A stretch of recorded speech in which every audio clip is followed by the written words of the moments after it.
All right, how are we doing? More people jumping in? No, it doesn't look like it. Okay, And we're not missing that many LNC members. It's mostly alternates. Out of the non-alternates, we're missing Mr. Rufo, and we already knew Mr. Tunyevich would be absent. gotcha. Okay, well, if there's no one else jumping in, I think we should go ahead and call this meeting to order at 7:05 p.m. Eastern. Ta-da-da. Okay, when you are ready, Madam Secretary, I will let you handle attendance roll call. Okay, Angela McCardle, Present. Mr. Watkins, Here. Mr. Hagopian. Here. I am present. Mr. Blankenship, I'm here. Mr. Bowen, I am here. Mr. Nikela. Here. I don't believe Mr. Rufo is here, but I'm calling on him right now just to see. Okay, so why didn't that work? Second, I have such tiny real estate right now. Well, I'm just going to put absent after his name in big letters because it is not letting me read it. Ms. Yanuskavich, Here. Mr. Benner, Present. Mr. Dassing, Here. Mr. Duque, Here. Ms. Gabbard. Here. Mr. Malagon, Present. Mr. Nana. Here. We already knew Mr. Tunyevich would not be here. Mr. Clark. Mr. Clark is absent. Mr. Cowan. Mr. Cowan is absent. Mr. Hall. Mr. Hall is absent. Mr. Hirsch. I'm here. Mr. Hyman. Here July. Ms. Jones. Present. Mr. Pankey. Here. Mr. Redpath. Yes. And I show as staff, Ms. Houston and Mr. Bukovich. And just of note for executive session later, we do have the chair and the secretary of the Libertarian Party of Pennsylvania, Madam Chair, and the entire executive committee is present. All right, great. Ms. Thank Harlow, you. you did not call my name. Who is that? That's Pat Mr. Ford. Ford. I thought I did, but Mr. Ford is here. I've got you marked as present. I'm sorry I omitted you. No worries, buddy. The Mountain Dew is still in the house. Okay, perfect.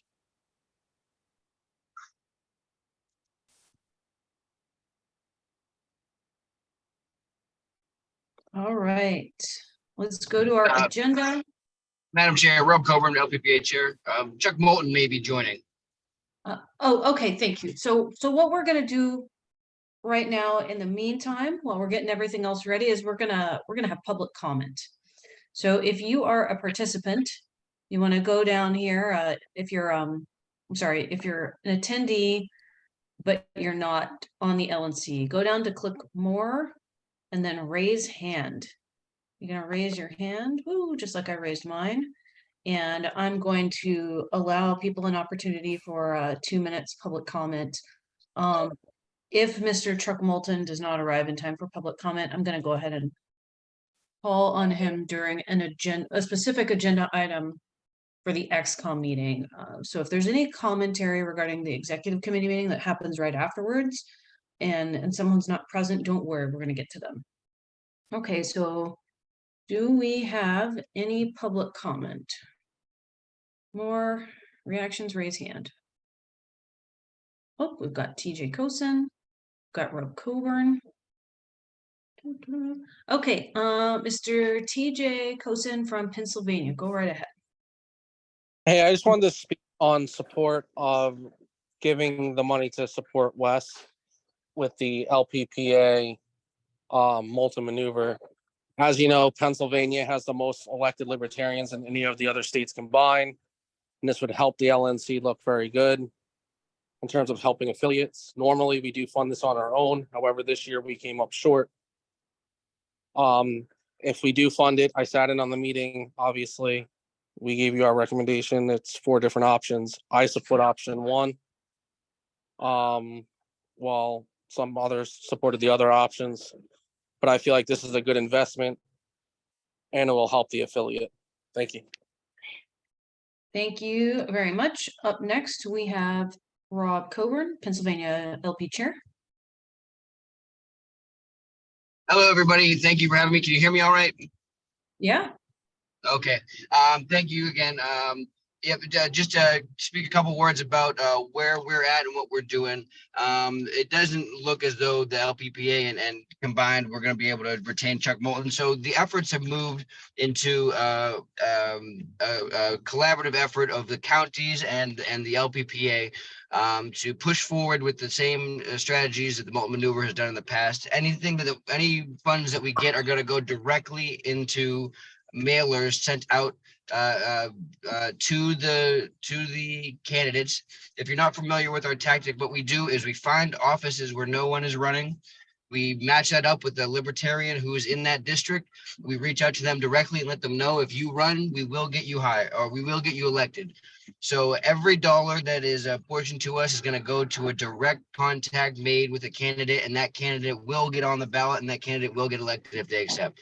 So that's what we're doing. We're doing that in collaboration with our counties. And it's a pretty much all hands on deck effort right now at the LPPA. So thank you guys for having me, and look forward to whatever we're able to do this year. Thanks. thank you very much. Up next, we have Stephen Ecker, unless it's Stefan Ecker, I apologize, but go right ahead. It's Stephen, you had it right. I'm just passing on from our secretary a reminder that he has still not been able to get onto Civi CRM. I'm not exactly sure what the problem is. He told me that it's been going back and forth a couple of times. I'm just mentioning it to make sure that stays in the forefront of everybody's mind because he needs that access. All right, thank you very much, Mr. Ecker. I appreciate that.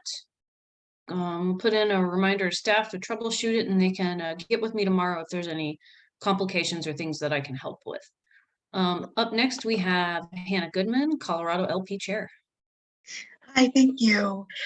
First and foremost, I just wanted to speak to the huge amount of attention Colorado has received with our unique strategy. And I wanted to just reiterate that this has made bigger headlines than anything national has done yet, except the anti-war rally, which was amazing. I hope that you guys can continue on that trajectory.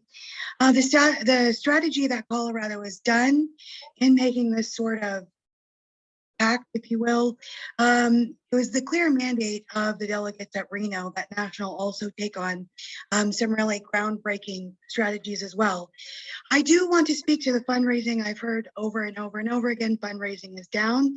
I would like you all to know that our fundraising was down for a while at first too, and it started picking back up after we formulated concrete steps to actually actualize the Mises plan within the party.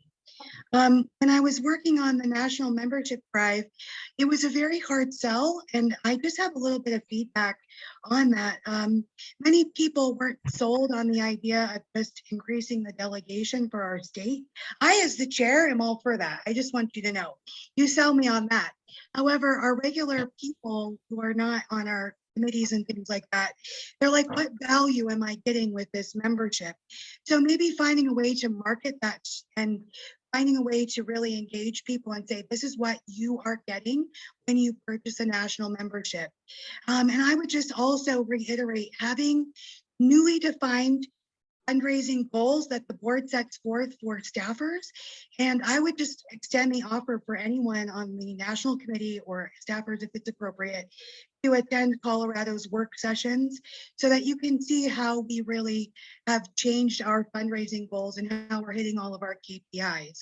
I just really quickly want to congratulate the staff on the progress on the membership report and the plans to address Civi. Also, Mr. Duque, my Region 1 representative, was supposed to have something on the agenda today, and I just want to say I am in full favor and support of that motion. Thank you. Thank you very much, Ms. Goodman. All right. If that's the conclusion of public comment, we are going to move on with our agenda. I believe we have some announcements. I'm gonna cut the line and remind everyone that we are going to be at Freedom Fest. So that is my announcement. So if you're going to Freedom Fest, look out for the LP. We will see you there.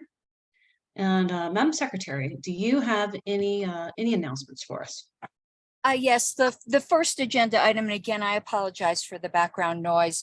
I'll be working with you, Madam Chair, in the upcoming week on finalizing the applications for National Platform Committee appointments and Credentials Committee appointments. The LNC can appoint 5 people plus alternates to each of those committees. So I just wanted that to be on persons' radars. The top 5 states for sustaining memberships also get to appoint 5 credential committee members. The top 10 states for sustaining members get to appoint platform committee members, and also the 5 states with the highest per capita memberships also get platform committee appointments. And I'm going to give a shout out to Colorado because Colorado is the best.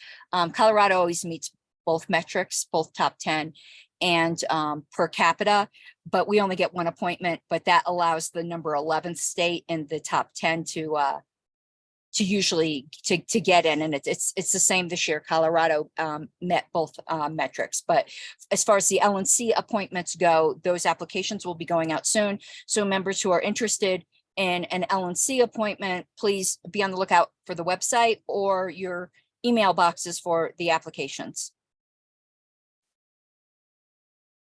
Thank you very much. Okay, I believe we have a ballot access committee update as our next agenda item. Mr. Nana, go right ahead. Good evening, everybody. Thank you for putting us on the agenda so that we could kind of go over what the ballot access committee has been up to. So for those of you that don't know, we are currently petitioning in Arkansas. The executive committee of this board allocated $21,000 to Arkansas. It's been about 3 weeks ago. I believe it was the last time the executive committee met before tonight. So 2 of those payments, we broke them down into 3 payments: 7,000 immediately, 7,000 after the state spent 7, and the final 7 after the state spent 14. 2 of those payments have been made. The 3rd payment, I assume, will be made very soon based on what their chair has told us. So their drive is the paid part at least spinning down here very shortly. We anticipate that drive being a success. And then in other ballot access news, we are also joining with the Libertarian Party of Tennessee to sue based on their ballot access. Can't think of the word, ballot access restrictions, I suppose. And that attorney, Mr. Jim Linger, approached us about it. I had a meeting with Mr. Redpath, Mr. Winger, the LP chair of Tennessee, and their vice chair. We all were in agreement that this is something we should pursue. So again, the executive committee of this body approved us to pay up to $4,000. Which would be 50% of a total of $8,000, which the Tennessee party will share the other half of. The Tennessee Executive Committee, about a week or 2 ago, officially approved this expenditure. So the Tennessee party will be helping us sue, or we will be helping the Tennessee party rather sue the state of Tennessee to see if we can get some ballot access laws changed there. In other ballot access news, I've been talking to the chair of the Libertarian Party of North Dakota. We anticipate that as long as things keep progressing, this will probably be the next state we swing up into after Arkansas. I have a call out to their chair, Mr. Bakken. He was unable to make our last ballot access committee meeting because he got called into work. But all indications are that they're excited to do this. They're excited to work with us, and it should not be a situation of last time where they think they can rely on all volunteer signatures. So I anticipate that'll be the next place that we go. I don't have any details on price or what that would cost us to help complete that drive yet, but that stuff should be forthcoming quite soon. Other than that, I don't know if I can talk about this next one in open session, but I really don't want to go into executive session for 30 seconds to tell you something. So, Madam Chair, do you know what I'm referring to? It has to do with New Mexico. Oh, can we just do a couple of bullet points or highlights, cliff notes? Sure. I'll just leave it at this. It looks like we're going to have to petition in New Mexico. Got it. So that is something that'll be on our radar as obviously a high priority to get finished here this year as well. So that's kind of what's in the pipeline aside from what's going on. I'd be happy to answer any questions. Okay, thank you. Any questions for Mr. Nana? This is Bill Redpath. I have a question. Yeah, go right ahead, Mr. Redpath. Yeah, have you been in oral communication with Taylor Bakken in North Dakota? Yes, yeah. I have a call out to him. He just hasn't called back. I called him on Wednesday. I haven't heard from him since then, but we've had at least 2 phone conversations, maybe 3. Okay. How many signatures did they have? That's what I'm trying to find out from him. I got that in my message out to him. Okay. All right. That's all. Okay. Any other questions for Mr. Nana on the ballot access report? Oh, I actually have a question about another state, if I may. Jump right in. Ohio. Yes. When will we be able to start an independent petition in Ohio? We can do substitution in Ohio. I think we're not going to do a party petition because it would be expensive and very, let's not go through that situation again in the near future anyway. But where do things stand in terms of selecting electors, and when can we actually begin collecting signatures in Ohio?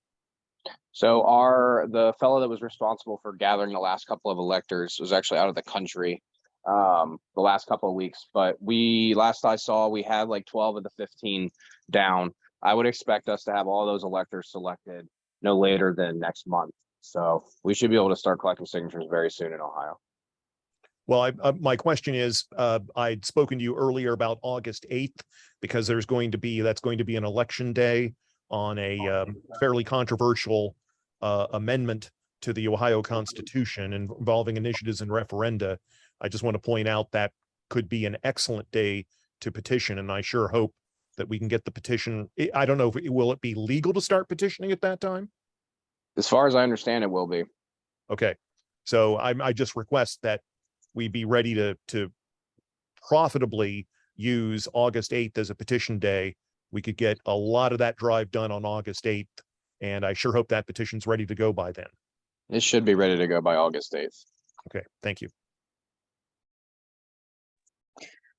Okay, any other questions for Mr. Nana? Going once, going twice. Okay, if there's no further questions, we can jump to the next agenda item, which is Convention Oversight Committee update. Thank you, Madam Chair. I'm Rich Bowen. I'm the chair of the Convention Committee. We have been hard at work here. I want to thank all my fellow committee members who I'm going to list here so everyone knows who's working on this. Our LNC members are Dustin Blankenship, Miguel Duque, and Greg Hirsch. And our non-LNC members are Chris Childs and Janae LeBlanc. We did get one resignation. Kelly Carden wanted to work on his campaign and his election. He felt he did not have the time to devote to the committee. So we do have one non-LNC member vacancy at this time. Things that we've been working on. First thing I want to talk about is the theme contest. It is up and running. Thanks to staff who have been really doing all the backroom work, getting it set up on the website, keeping track of everything, setting dates and expirations and things like that. They've been a big help. We are currently in the top 10 portion of the contest, which is kind of portion 2. That will end on July 10th. And thank you, Lainey, for getting back to me. I'm sorry it was last minute. I did want to find out how much we have raised as of the meeting. It's not an exact number, but it looks like at this point we have raised $22,000 from convention activities as of today. I believe some of that number may be from a couple of registration packages that were recently sold, which I will talk about next. The top 10 portion of the contest now will end July 10th with a winner announced. So I would ask that everybody get out there and, board members, especially regional reps, get out there and notify your state leadership and get them to notify their local and other affiliate support, and make sure everybody knows that there is about a week left to vote with your dollars. Hopefully we can raise even more than what we've raised already. As I mentioned about the registration packages, we have released actually one registration package. We have started with just one, top of the line. We're calling it the presidential package. It's going to be all-inclusive access to all the activities, all the parties, the galas, lunches, breakfast, speaker engagements. The cost to the member is going to be $1,500. I have it on good authority that we have already sold at least 4 packages, and this just actually launched yesterday or the day before. So we're happy that people are interested, and that there is some money coming in from that. I do want to give a shout out to one of our LNC members, Martin Cowan, who I believe may have been the very first person to purchase the $1,500 package. Thank you, Martin. We appreciate that. If you act before July 10th, which will begin be about a week from today, you will actually be able to select your seat at the presidential reception. So there will be a seating process, and it will be first come, first serve for those who purchase this presidential package. As I said, we're hoping to sell more of these in the next week. The next thing I want to discuss is the meeting agenda.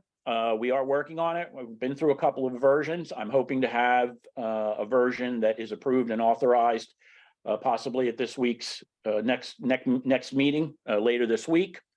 The meeting agenda as it stands now does transact business from Friday, May 24th until Monday, May 27th. So it's a little different this year. We're actually doing about 3.5 days. There is a lot on the agenda. We have a lot of bylaws. I think we're going to have a fair amount of bylaw time to talk about and discuss. Obviously, it's presidential year, so there'll be presidential elections, LNC elections. It's been very hard to get business done in the past in 3 days. So we have decided to go to 3.5 days. If we even need to go a little further, I hope we don't, but we do have access to the convention floor well through the full day on Monday, the 27th. So hopefully we won't be in a situation like we were at the last one where we have to break anything down. So we think we have a really nice, we really have a nice timeline set up so that it won't be rushed, but there is going to be a lot to do, and we're looking forward to it. Once we get the approval, we will post the basics to the website once the COC as a body has approved it. And as I mentioned before, it is going to include actually 3 speaker lunches this year and 2 speaker breakfasts, which is one more than I believe we had at the last convention. The last thing I have before I yield is the 2026 convention. I want to let everybody know that the committee has actually pared down the number of potential cities to 10. We are currently reviewing full proposals from all of those cities, and we look forward to having and selecting 3 cities to submit to the LNC at large by the August meeting. So we are also working on that. And with that, I will take questions, but I do want to yield the remainder of my time to Dustin Blankenship, a Convention Oversight Committee member, as he has some information on the presidential debate portion of the convention. And then I see Lainey has her hand raised, and we'll go to her after Dustin, if that's okay. Yeah. Dustin, go ahead.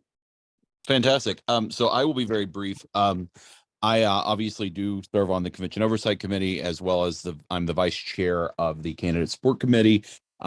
As a kind of coordination between the two committees, we created a subordinate committee on presidential debates, which has been meeting. I act as the liaison between the two committees. That committee met last week. They have a final version of the rules for the debate that should be approved by the end of this week. As it currently stands, the intention is to provide 2 presidential debates and then a vice presidential debate as well at the convention. So there would be 1 presidential and 1 vice presidential debate at convention. There is a separate presidential debate that is being coordinated by this committee as well, that will occur in March. I believe the intended date is March 16th. Effectively, that will be organized with the intention of inviting additional third-party presidential candidates to debate our candidates, to do a much larger event. I believe the location for that is going to coincide with the West Virginia State Convention. That is still in the very, I would sort of say, very early stages. It's in the later than early stages, but still moderate stages of development. But effectively, as that committee gets the rules together and gets the March event organized, they will transition into organizing the debates for the convention as well. And so they are very energized. They're very excited. They have experience from large swaths of areas of expertise. I agree, Andrew, a lukewarm stage maybe is the right way to say that. They really are putting in a lot of effort to try to do a very professional event that will really provide a great look for the party, and give our candidates a chance to shine, with some possibility at this point of getting some fairly significant attention media wise. And I'll have to leave it at that, because those things have not been made official yet, but they are very excited and looking forward to the process. And I will yield. Great. Let's hear from our executive director, Ms. Houston. Great. I can make this very quick as well. Thank you, Rich. We got some of the last minute requests in. Just wanted to follow up on the second piece, which I just looked up. We've sold 5 presidential convention packages, and that means about $70 to $100 of that number that I shared with you. Those are going to go towards deferred revenue outside of the convention contest. So that's just answering your question there. Thank you, Lainey. Appreciate that. That means that what we're looking at, if that's 7,500, you're saying for registration packages, that leaves about 16,000 from the theme contest, and with a week to go. So thank you for that. I have just a couple other quick things, and things that we're not, we are working on, but they've been pushed aside with everything else going on. I do want to let everyone know, keep an eye out for the hotel reservation link that is available. I don't believe it's been posted to the website yet, although it is on the list of things to do. So that will be up shortly, as will a vendor sponsorship and table purchase link. Those will be the next things that you'll start to see pop up in emails and on the website. And with that, I will close my report and take any questions at this time. Okay, any additional questions? Please get your hand up over there so I can run through one by one. Going once, going twice. Okay, if there's no further questions, we're gonna jump to the next agenda item, which is update on memberships from staff. This item was noticed by Ms. Yanuskevich. We'll probably need to call on staff to get some answers, but let's go right ahead. Yes, thank you, Madam Chair. When I first noticed this meeting, we had not yet received the updated May and methodology report. And thank you to staff that put all the hard work in and produced that report. And then the June membership report really quickly afterwards. So I do have a couple of questions. Well, just one question. I believe that most of the additional conversation will dovetail into our goal setting conversation in agenda item number 10. But I'm wondering if staff could comment on the increase of 9,500 total membership between May and June. Yeah, Ms. Houston, if that's okay, I don't mean to put you on the spot, but I'm sure you Well, I'm anticipated some wondering if, questions. I mean, the May report indicated that there would still possibly be some, additional tightening of numbers and so forth. So I'm wondering if those are, you kind of found some other pockets of those memberships, or if these were all executed within the month. Yeah, I'm happy to speak to that, Kathy. And if it would be valuable, I'd be happy to share my screen too. I would need co-host access to do that. What I can speak to verbally right now, while we determine that, is that we have essentially 3 big things that we measure in terms of membership, because those are the ones that are outlined in the bylaws. And as a quick reminder for everybody, total membership simply means you sign the pledge. There's no financial component to that. For the 2 sustaining membership and life membership, we've improved the methodology because we looked at the financial component. The signed pledge component still has a bunch of problems. So we've actually listed that in red in this report, where we're still fine tuning the method, and that will actually improve all 3 numbers. But the main one that gets really impacted is the total membership. So that said, it's a little bit wonky, but what it does mean is that presumably we have 9,000 more people who've signed the pledge. That seems a little wonky to me, and I want to look into that a bit more. But like we said, we're just publishing the method exactly as it has been provided to us in the past by former staff members who've looked after that. So I think we have also have Andy Bukovich on the call. Andy actually built the SQL queries that we have used to improve the membership analysis throughout all of these different things. If there's anything I missed, Andy, would you like to speak to that? Yeah, and I think you pretty much hit it. Total membership. The biggest problem that we're dealing with right now is that there's not a record of when something was signed. And there appears to be an issue where signatures are being cleared out. So we have more work to do to actually at the data level. What we've done for sustaining members and life members is nothing at the actual data level. Because stuff that's supposed to maintain that doesn't appear to have been working for quite a while. So we just found different ways to pull the data as it exists out of the system to get new numbers for sustaining and lifetime. Total members as it exists, like Lainey said, is just exactly as it has been. And we know that there are issues with that, but the issues, because there's no underlying transaction financial data that we can kind of map things to with that, there has to be more work done at the actual database to be able to pull those out accurately. And if I could just add two points to that, the particular reason for that is every contribution has been very well recorded in our system, and it has a timestamp. So you can do an archaeological dig through all transactions that have happened over time, even though the methods to count those were not in place to capture that correctly in the past. With the signed pledges not having a timestamp, we're not able to do that. So we have to get a bit more creative. So the plan is that moving forward, we need to introduce a timestamp so that when someone signs the pledge, we know when that happened. We're recording in the database a slightly different way. I won't go into the technical components of that, but that will allow us to measure exactly when someone became a member or when they intentionally unbecame a member, which is very, very rare.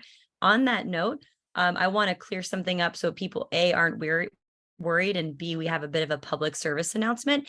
It's not like we're losing pledges randomly in the back end. What's happening, as far as we can tell, is that when someone makes a new donation, they can overwrite their pledge status by not checking the box, presumably because they're thinking, hey, I'm already a member, I don't need to sign up for this again.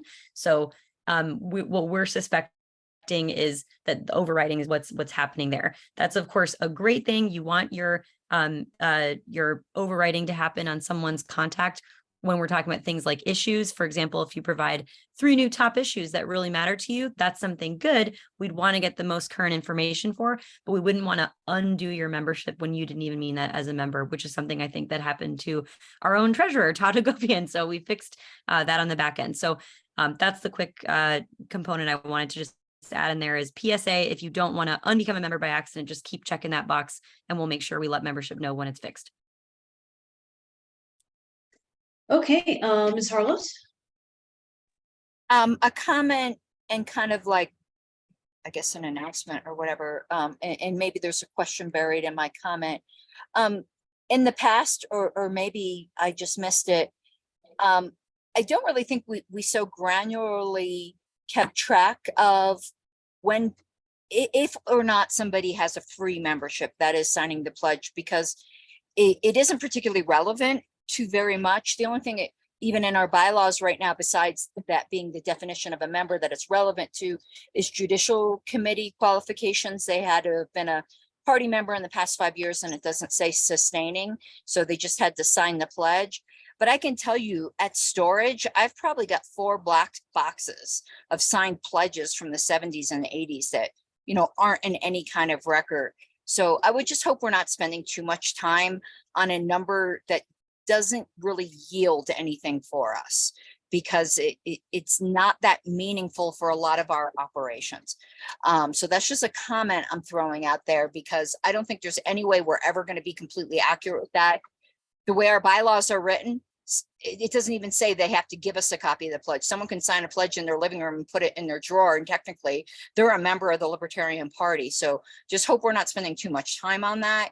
But secondly, just for members here on the call that would be interested, over the next 2 weeks, I'm going to be doing initial delegate allocation calculations and getting with every state chair with the idea that if delegate allocations were tomorrow, whenever that day may be, this is what your delegates look like. So they'll be able to have some targets on how to increase their delegate counts, because right now nobody really knows how they stand as compared to last year. So I want to get that data to the state chairs as soon as possible, which I will be able to do due to that very excellent May report. Thank you very much for that. So state chairs can either look forward or not look forward to hearing from me over the next couple weeks with some initial calculations so they know how they're doing.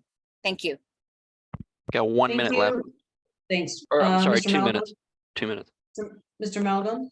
I have a quick question for staff. I assume I know the answer, or I suspect I know the answer, but we all know the old adage about people who assume. So I just want to make sure the lifetime membership number and the sustaining membership number, are those added, or is the lifetime pulled from the sustaining number? So is it upwards of 17,000 total of people that have paid something, or is that just lifetime number pulled from the sustaining membership number? Great question. It works like concentric circles. So all life members are sustaining members, and then all sustaining members are members. I've created a diagram because this has confused many people. So I recommend checking that out in June and the May reports, if that's helpful. Okay, I suspected as much. I just wanted to confirm. Yep. And would, Madam Secretary, would you like me to speak to any of the comments there? Or I know we're almost out of time, but happy to do that. I leave that up to the chair.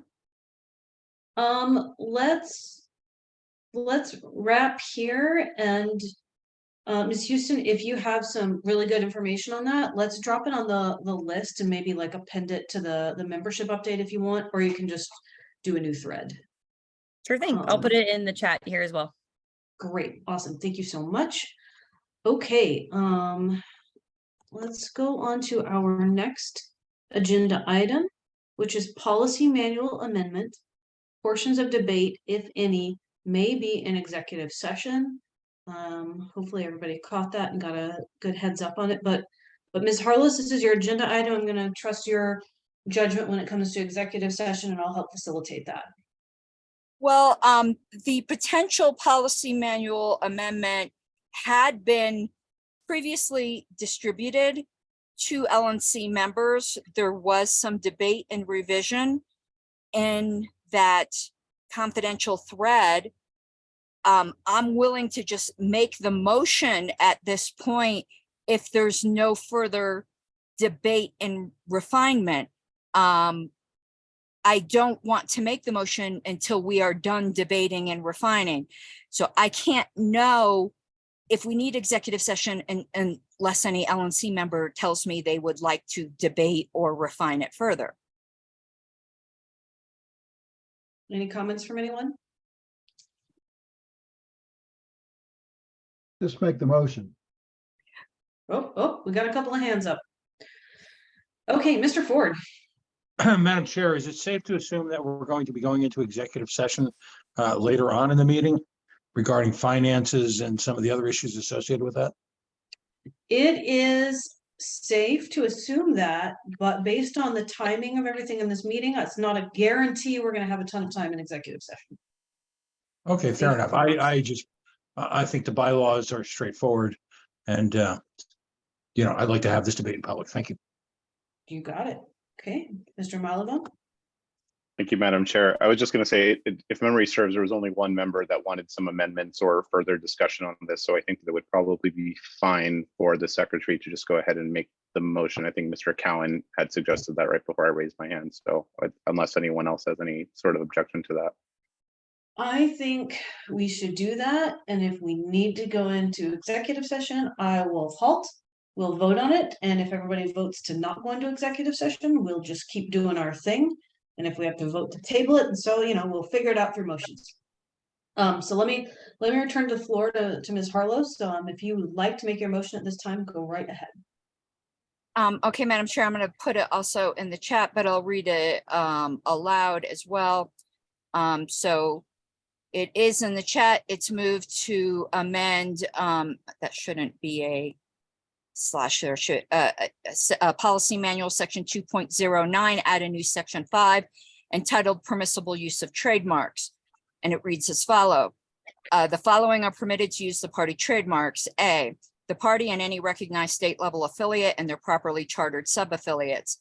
B, any other organization or group that does not function as a party nor hold themselves out as a party, but identify as part of the Libertarian Party, such as caucuses or social groups formed in support of the Libertarian Party, provided the following. These A, B, C, D under here, this is Google messing up my formatting. Those should actually be 1, 2, 3, 4. Please trust me to format in proper outline format when I stick it in the policy manual. If it passes, 1, their leadership are members of a state party and/or the national party, and their goals include supporting and recruiting members into the party at a state and/or national level. 2, they take no stance contrary to the party's statement of principles. 3, they only endorse or fund candidates in partisan races that are members of a state party and/or the national party and are not members of any other party.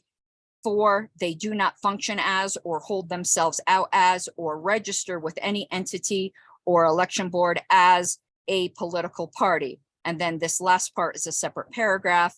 For any entity other than the recognized state level affiliate and their properly chartered sub-affiliates, the LNC may revoke this permission for failure to follow any of the above guidelines or conducting themselves in a manner harmful to the image of the party.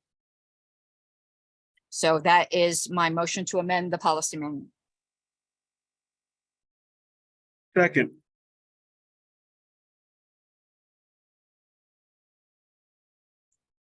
Okay, great. It's been moved and seconded. Any further discussion? Mr. Bowen. Thank you, Madam Chair. I just wanted to say I rise in support of this motion. I know it was discussed under confidential circumstances, so I do just want to, for the record and for the public, let people know that this language was recommended by legal counsel. It was there was a little bit of debate, but it was pretty much as simple as that. And I am rising in support because I am trusting our legal counsel that this needs to be there. Thank you. Thank you, Mr. Bullen. Up next, we have Mr. Ford. Yes, I'd like to rise in support of this. I too trust the advice of legal counsel, as I do, Madam Secretary. So if it's appropriate, I'd like to call the question. Great, question's been called. Any objection to calling the question? Going once, going twice. No further debate. Okay, hearing that, question is called. Okay, so now we're going to go on to a vote on this policy manual amendment, and looks like our secretary has a roll call vote ready for us. So whenever you're ready, take it away.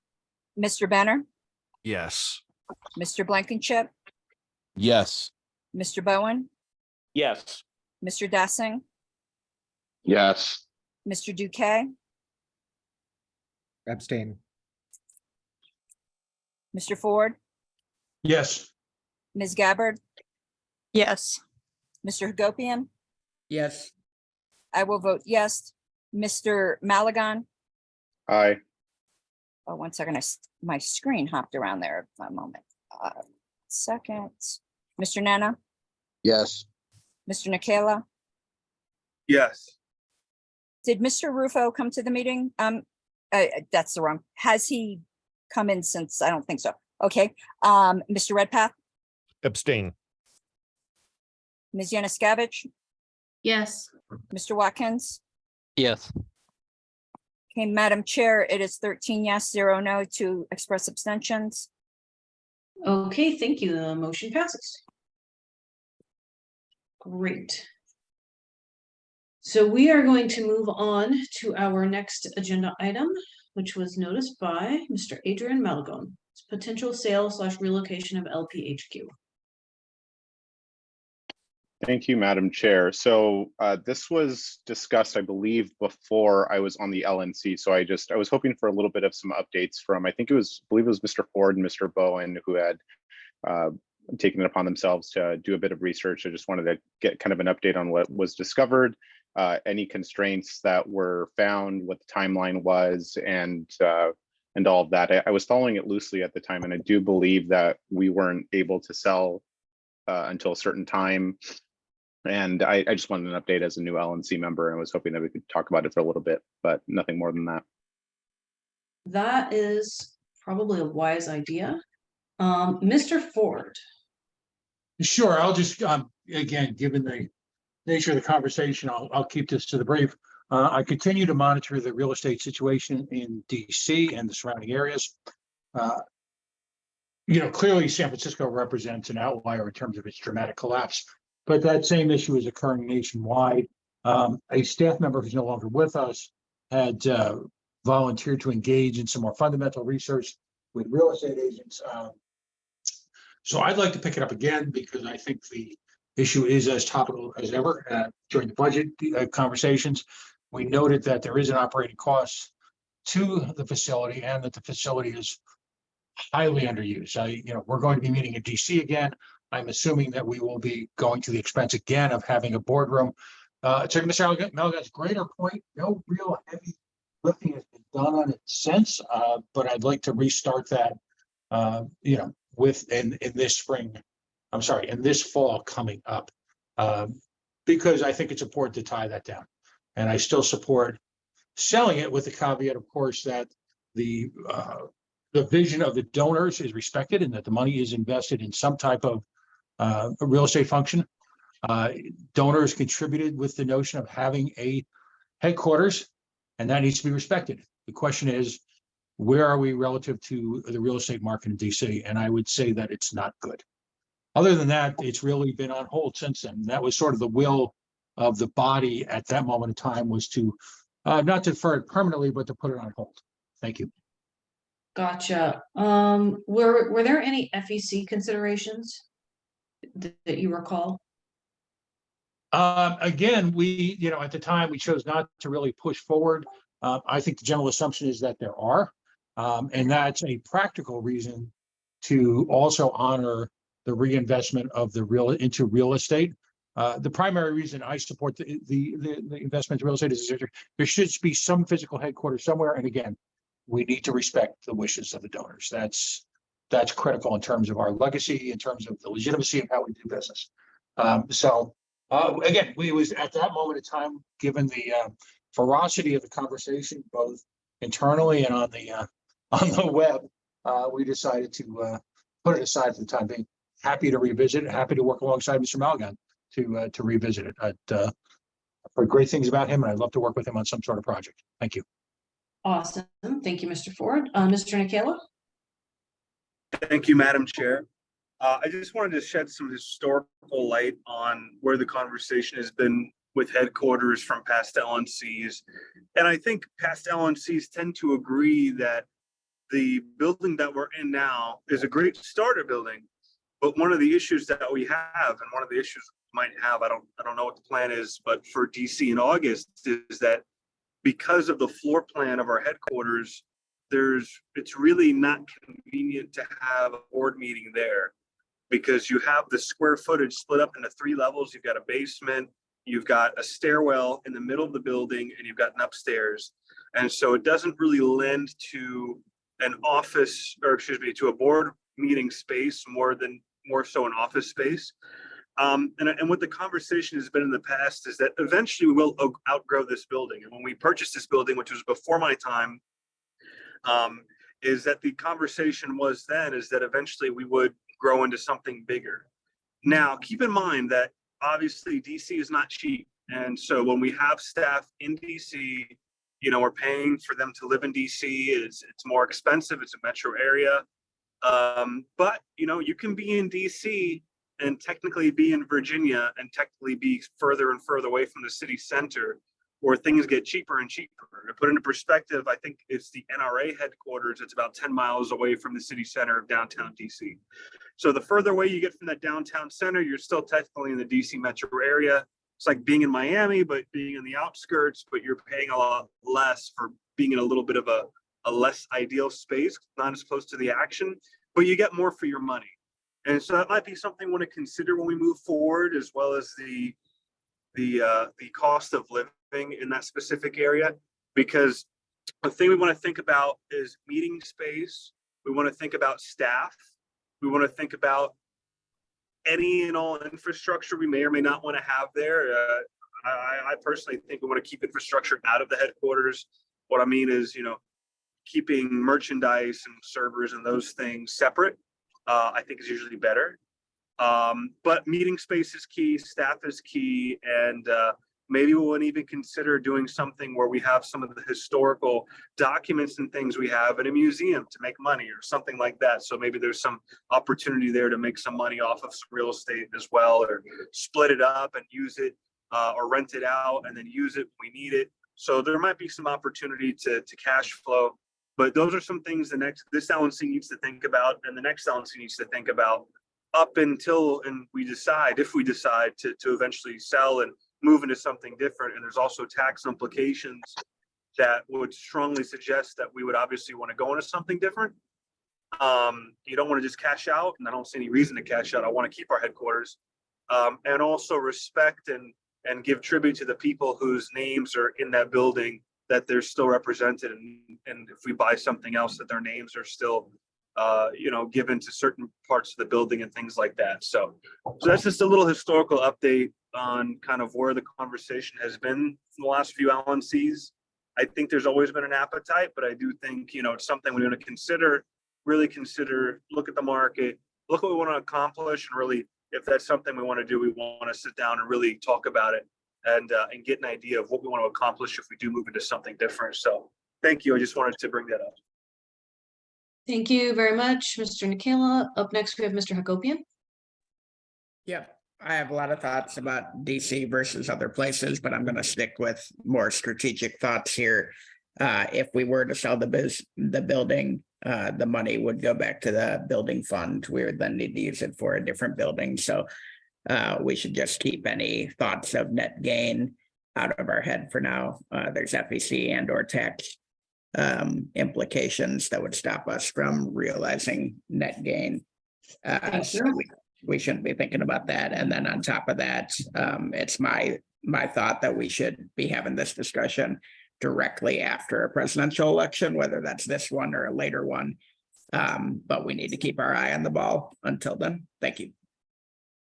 Thank you. I will say there's a lot of speculation about property rates and or interest rates dropping after the election. I'm not an expert in that field, but that's probably something we should take into consideration. It's, again, though, we're not a real estate company, so it's really challenging to navigate all this while we got everything else going on.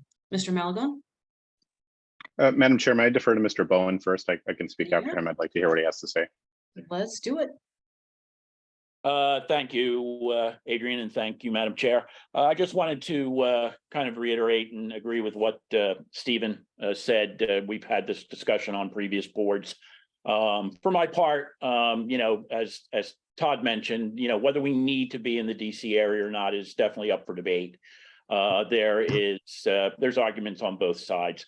My concern with the existing structure has always been its usefulness and its layout, and whether it is useful to a political party. For my part, just my opinion, I envision something that is more of a campus environment, outside of a center city arrangement, something with better parking, something that looks like more of a campus, something that has meeting rooms, something that has maybe some warehouse space, something that has office space, a combination. You know, Todd mentioned there are FEC guidelines. It's not like we're going to be able to raid the till and take the money and do whatever we want with it. We are committed to a building, and I think we should be. We should have a central location. We should have an address. My personal opinion is it doesn't need to be in DC. I would rather see it more centrally located in the country. But again, those are debates that we can have. But I just don't believe that this current structure that we have now is of any value for us in terms of its layout, its square footage, and the availability of staff to get there easily, park, and actually work there.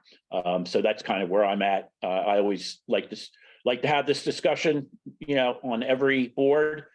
During every board session, you know, I hope the next board will have the same discussion. It's something we should always keep in the back of our minds and do what we think is best for the party as a whole. Thank you. Thank you, Mr. Bowen. We'll go back to Mr. Malagon. Thank you, everyone. I really appreciate all of your insight and input. I was following this semi-loosely before I was on the LNC and, before I was chair of California. I know that some constituents here in California do have very strong feelings about this, as my predecessor, Ms. Eiler, can probably attest to. So I just wanted to kind of revisit this conversation. I'd be more than happy to work with Mr. Ford, Mr.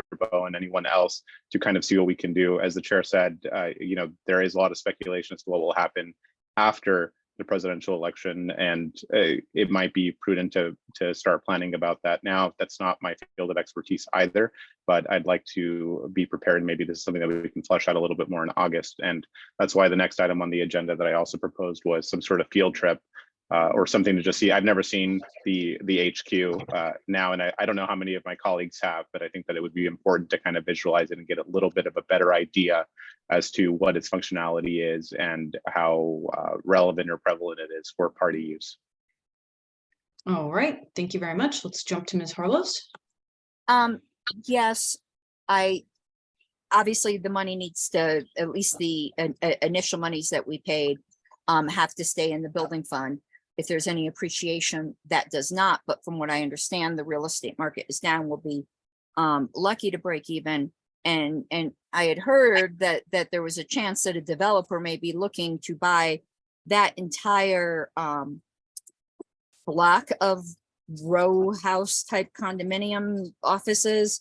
And I think we really need to talk to a local realtor there as to how likely that is, because if that happens, we'll get premium dollar.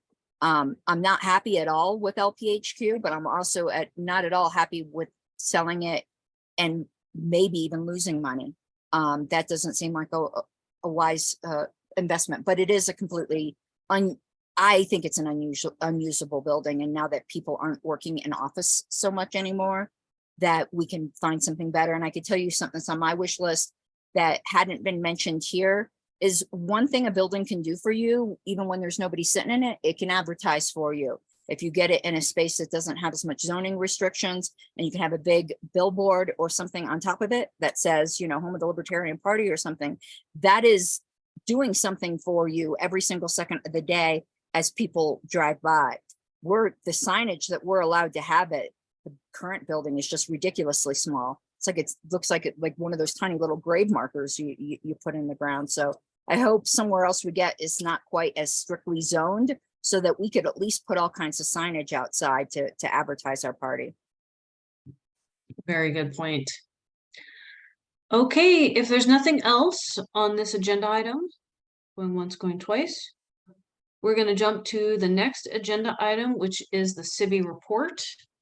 We've got 20 minutes on this, so here's what I would like to do.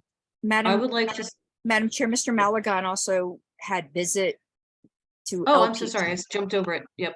Good catch. Good catch. Visit to LPHQ during DC meeting. Mr. Malagon, go right ahead.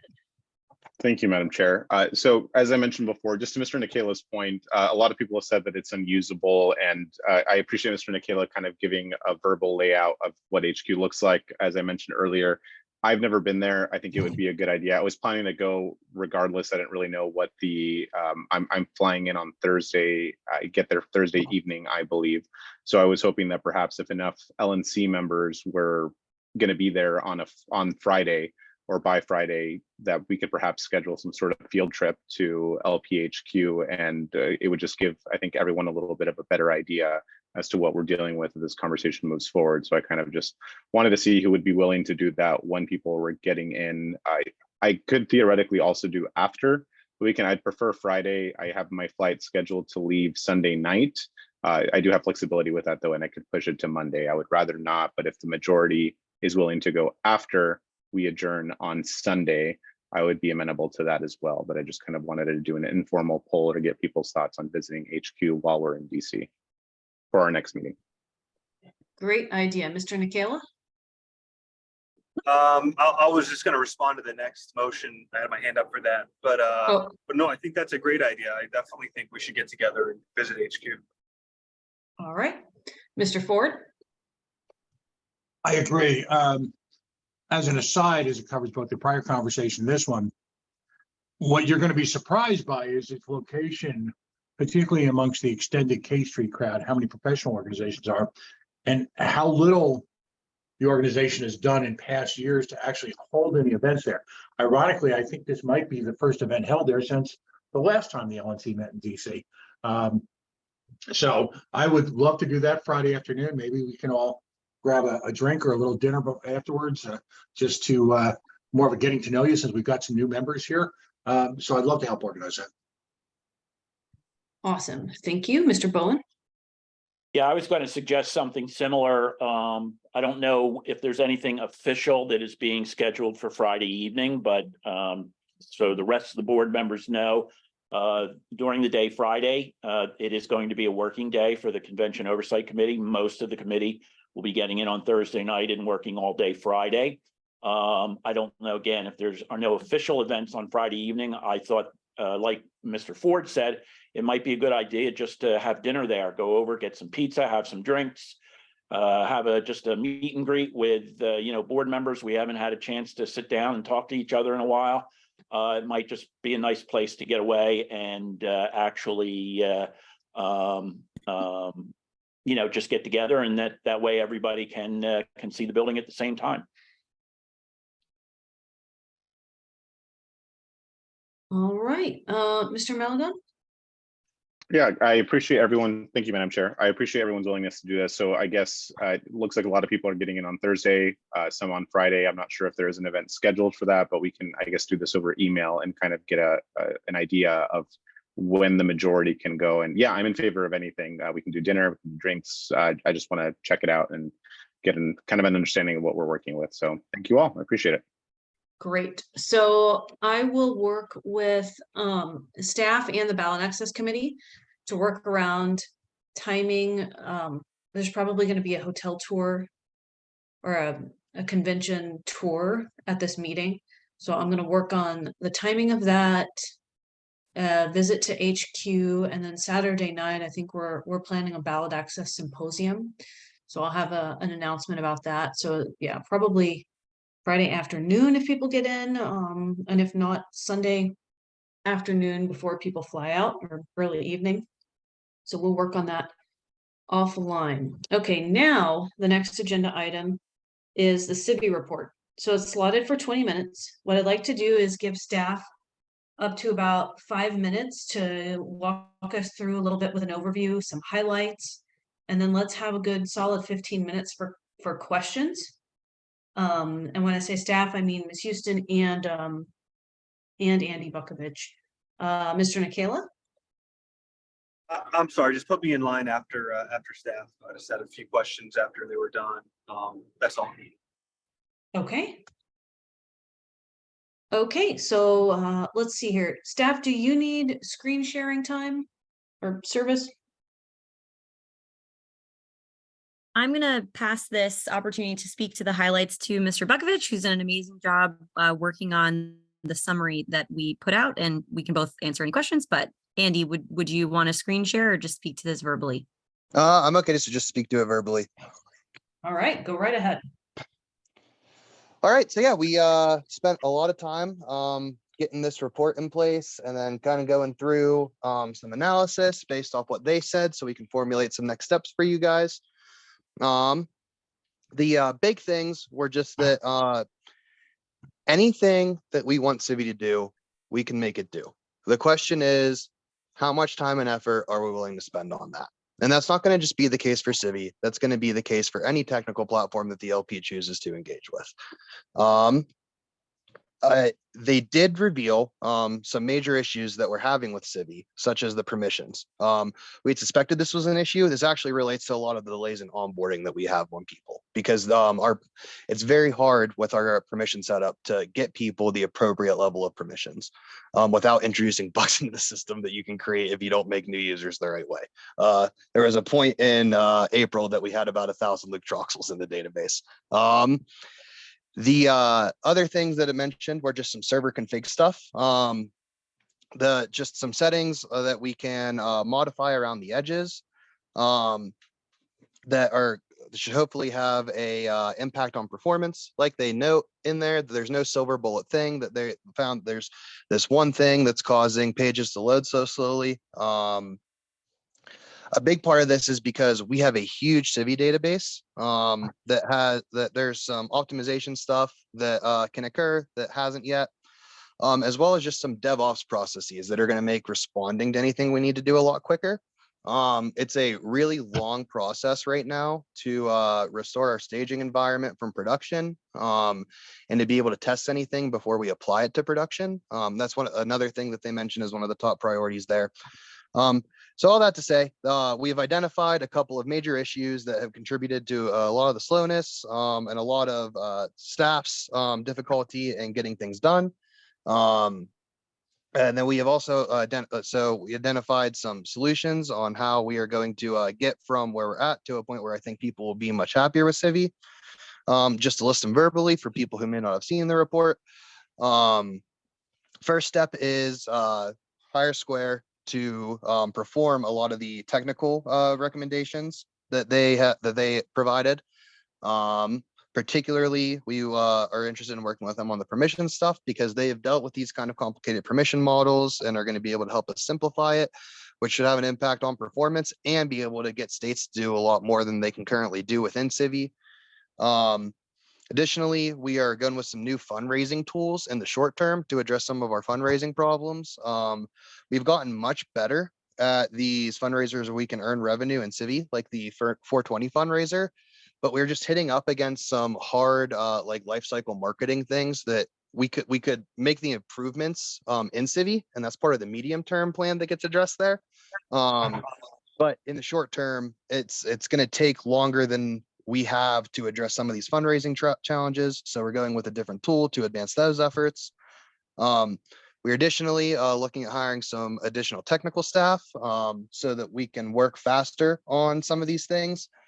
Some of these things, like I said, like automating the staging refresh process are things that have just been on my list, but we just don't have enough staff to get to. when balancing other, or haven't had enough staff time to get to yet when balancing different priorities. And then they also went through and just laid out a long-term vision of what we have to build, of what I think we should be building towards. A lot of these principles are already covered in Civi, but there's some that it would take major modifications to Civi to accomplish. I think that's possible, but the bottom line is we're going to have to get a real dev process in place where we have a consistent guidepost that we're aiming at, and we're making coherent iterative changes to how we implement the software to get that done. Whether that be forking Civi to make major changes, or working on a different kind of open source thing that we have a real dev environment to get all of our different technically oriented volunteers able to work on the same system. But whatever it goes, that's going to be the needed first step, is some baseline development process tools that are currently not in place. So there's a lot there. I think that was some of I think that those were most of the major points I wanted to hit for you guys. And then excited to answer any questions. Perfect on Great. timing. Wonderful. Let's jump to Stephen and Kayla first, and then I'm going to jump in with a couple questions. Awesome. All right. Thank you, Madam Chair. Well, I want to say first off that the report from SCAR or whatever, it looks really good. You know, there's a lot of information in there on how we can improve things, a lot of technical information, and you know, just a lot of good stuff. So I guess my question is what does staff see as the process to go through this? Are we taking up 100% of suggestions? Are we going to keep all those processes and suggestions within Civi? Are we going to outsource some of those things out, or use, you know, open source or what have you? What kind of synergy are we going to look for if we decide to go and try to combine tools to come in? What's the feasibility and the timeline to try to hit on all of these suggestions? You know, I know in Florida, this is something we've been waiting to hear on, because we're interested in seeing Civi came forward. But there's also been a lot of frustrations with Civi, and you know, part of that is the functionality, but a part of that is also the support coming from the LNC. So tickets and things like that, and yada yada. So that might need to be something we need to, as a broader board, discuss. But you know, we've put a lot of money into this program. It's something that I support and I do want to see continue. But obviously, whatever we do, it just needs to work. So just to reiterate, what is staff's approach going to be to this? Are we going to use all the suggestions, and is there any, you know, what does that look like as far as making it happen? So that was the one piece I ran out of time that in my overview to hit. We are going to do a broad requirements gathering process. This is something that like pieces of this were done for what the states need when Civi was initially being designed, but there's been no like national included movement wide requirements gathering process to kind of make a list of what Civi should be. So I go through what that process will look like in the document, but for everybody, for people who haven't got a chance to read it, it is we have to create feedback forms so we can hit as wide of people as possible. We have to set up workshops for people to attend to hit as many people as possible. And our goal is to get feedback from as many people as possible. Every pie in the sky thing you'd like to see Civi do, to every like what should be a basic feature that you're having problems with that you want to make sure it gets in there. We want to get them all listed. From there, we can prioritize and start getting timelines together. So, and by prioritize, I mean list of, in order, what's the most important things that a CRM platform needs to do, right? And then which of these things are really well accomplished already by external tools that we could integrate into Civi and make those determinations that you're talking about of what should be in Civi, what shouldn't be in Civi, once we have the full scale list of everything we need to do in our technical suite available. Does that help? Yes, well, it sounds like you guys are working on it, and it's just a matter of doing some game planning to figure out what the next steps are. So I definitely keep us in the loop, or we're definitely interested to see where your heads are headed, and you know, just let us know what's happening so we can communicate it down the chain and that we're aware. But we appreciate it. Thank you. Awesome, thank you. Yeah, we'll be having those meetings sent out here shortly. You get on the schedule to start this requirements gathering process. So excited to get into it with everybody. Great. Okay, I think we'll probably also be agendizing an update if it's not as long at our next monthly meeting. And certainly at our in-person meeting. I have a couple of questions. Do you think that we need to hire someone to help you? Just generally with technical items, because this seems like it's quite an undertaking. Or is a Yes. consultant? Okay, we do. Okay. That is totally fine. And then with some of the fixes and workarounds that you suggested to help in the meantime, you had MailChimp listed, you had Anadot, you had WooCommerce. Are any of those, do they function like CRMs? I know some people probably use MailChimp like a CRM. Do you think it is like a CRM? How would you categorize that? Because that's going to be something that has to be taken into consideration later on. And Andy, could I jump in to speak Go to for it. Yep. a little bit of that marketing and sales side?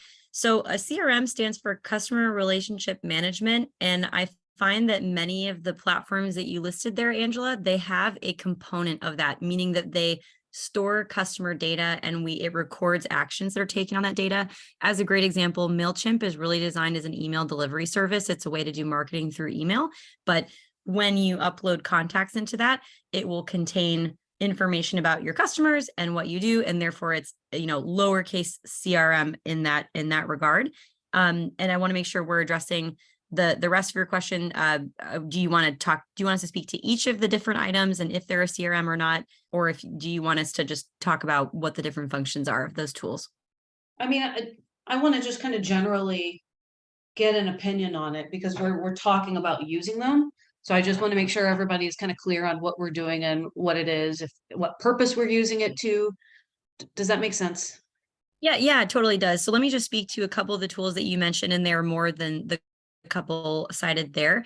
So many of these tools are actually not intended anyway to replace a CRM. They're more front-end marketing and sales tools that we can use to accelerate growth. So let's talk about MailChimp. We've actually been using more so Drip. I think we put MailChimp/Drip. This is a tool that we can use to circumvent the in-app solutions for emailing that is associated with Civi CRM. This is something our consultants spoke to in their analysis is Civi CRM is trying to do a lot of things. This team didn't even get into what features Civi has. They were more looking at the back-end technical assessment of, you know, sort of what's under the hood. But in terms of the what it is, this is really designed as a one-stop shop tool. And as we're trying to accelerate the process, we can leverage other things to improve various pieces of the process. So we've already mentioned MailChimp and Drip. Another one is Anadot. Anadot is not only a payment processor, which means you can collect donations, but what it really means for our team is quickly spinning up web pages, right? We use WordPress and Civi, and there are many constraints that don't look that difficult. Our colleague Matt Hudson just conducted an amazing convention theme contest. It's set to exceed the last cycle that we had, and for that I want to say he might have had to create 100 separate web pages because of the constraints of Civi. So he's able to fake it till we make it and make it look beautiful, but that takes a ton of time. And being able to invest in sort of web page tools, which Anadot as a hack is able to do for us, that's something that we can leverage there. And then finally, WooCommerce is going to be really the best solution for that. Something that we really struggle with is the checkout experience. We talked earlier tonight about this sign pledge issue. That's only the tip of the iceberg. There are many things that we as sales and marketing people can envision of how we'd want to sell stuff. Let's say we wanted to bundle this type of membership with this type of ballot access donation. That's exceedingly difficult with the way Civi is set up. So we're able to kind of peel away each of the obstacles of the marketing tools that come inside of Civi with these Band-Aid solutions. And Andy's done a really good job mentioning like, hey, we can get some immediate gains from this. It comes with two costs. Number one, you have setup costs and, training it and setting these up, et cetera. And the second is technical debt. So either rolling those tools off and moving them away later once we have a more permanent solution in Civi, or connecting data back into Civi. So those Band-Aids are necessary nonetheless, but those are the types of things we're trying to do with those items. Thank you very much. Okay, let's go down the list of hands. We've got Ms. Harlos and Mr. Pankey and Adrian. So go right ahead. I think those two were ahead of me, Madam Chair. Oh, okay. Mr. Pankey? Thank you, Madam Chair. I wanted to highlight strategically for this board's perspective and as we go into 2024 budgeting, that one of the areas, and we discussed this in the IS committee, is that regardless of what specific tools we use at any given point and how those tools are leveraged, the reality of the situation that everybody agreed on is that we will be building and maintaining some number of tools inside of the LNC on an ongoing and permanent basis. And we should, as we're looking with this, and it is outlined in Mr. Bukovich's report, is that we do need to have a more formal and a more explicit process for how we handle the build side of the technology that we leverage inside of the LNC. And I would love to work with both Mr. Bukovich, Ms. Houston, and Mr. Hagopian on how we can actually incorporate this into our budget properly, because I don't think that it is simply an administrative line item. I think this is an area of R&D that has to happen inside of the LNC, and that is something we should explicitly carve out and make use of as we get into 2024. Thank you, Madam Chair. Thank you, Mr. Pankey. Let's go to Mr. Malagon. Thank you, Madam Chair. Mr. Nikela said something that I thought was interesting. You know, we've invested a lot of, time and money into Civi already, and, we want to see it succeed, but I don't want to get into a sunk cost fallacy here. I think what I took away from Mr. Bukovich's report, and he can, correct me if I'm wrong, is that we do have a lot of options here on the table. If it's going to cost the same amount of money to stick with Civi and really repair and fix what it is, it could still be worth moving to something else. And, I'll just, again, use the mechanics analogy that I did in the email thread very briefly. I mean, we can go and take something that's super broken. I mean, I have no doubt that Mr. Bukovich's talents allow him, with the right tools, to fix anything. It's just a matter of whether or not it's worth it. And I know that we're not going to make any motions now. We're just discussing it. And I know a lot of LNC members have shared their desire to have a meeting just about this and the path forward. But I do think that that is something that needs to be touched on. I'm not completely sold that this is the case. California doesn't use Civi for a reason. If it were to be super, revamped and stuff, I think there would still need to be some sort of literal buy-in from the states that are using it. Otherwise, it just seems like a form of socialism here that that California wouldn't be comfortable with, to speak, very frankly. So I would like to see this fleshed out a little bit more. And the way that I'm reading this report is that there are a lot of options to fix it, as well as to move to something else. If we're talking about the same amount of money, we could just build something new or start fresh and see how it goes from there to get other states to buy in that aren't currently using the system, because it's already been kind of seen as something that isn't particularly functional or useful for these states. So California could look at something new if it does seem, and buy into it literally if it does seem beneficial to us, is what I'd like to try to get at. So Thank you very much. Okay, up next we have Ms. Harlos. Hey, thank you. And I'm going to keep this short because I am one of the people who, maybe the only person, I don't know, who thinks we need a dedicated meeting on this. I was very intrigued by Mr. Bukovich's suggestion of being the payment processor and taking a percentage of that. And I think that would help eliminate somewhat of the socialism aspect that Mr. Malagon said. I could tell you in the past, I've gone back and forth, but I've come to the conclusion that if states are going to be using Civi and we're going to be maintaining Civi, they need to pay for Civi. I don't think it needs to be a full price thing because there's economies of scale. That was kind of the whole purpose. But obviously this voluntary pay for support thing hasn't worked in several ways. One, they're not getting the support. And two, we just can't afford to give things away for free, considering our membership dues haven't gone up in what, 20 years, or it's been a super long time, which Mr. Hagopian had pointed out. So those brief comments, I was just super intrigued by Mr. Vukovic's suggestion of how city could pay for itself without it being overly painful to the states either. So it would be kind of a win-win. One last comment. I know there's been onboarding issues and other issues. That is not new. That has been going on ever since we started with Civi. This is not some kind of new issue.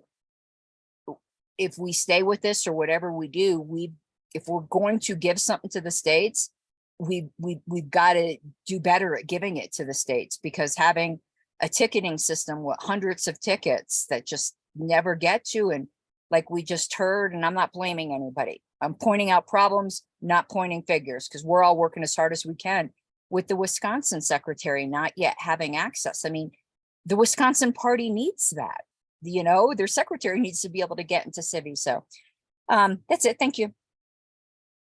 That's time. Sorry, I was muted. Okay, we're at time. Does anyone want to move to extend? If Miss Houston, she had her hand up, I would move to extend time by 5 minutes if she had something that she'd like to add to the conversation. If not, then we can move on, I suppose. Do we have we can skip it. Like, I think so. Okay, I think we're going to go to our next agenda item then, which is sorry, just catching it. The Civi budget proviso rescission, which was noticed by Mr. Duque. Mr. Duque, go right ahead. Thank you. I may need a ruling from the chair regarding notice of this motion, being that although I put on the email list, reconsider, I also put, basically this is overturning, this is a rescission. So I'd kind of like to understand, since there's been discussion, particularly from the secretary, as to whether this is properly noticed, properly worded, etc. Can I please, can someone please, clarify that for me?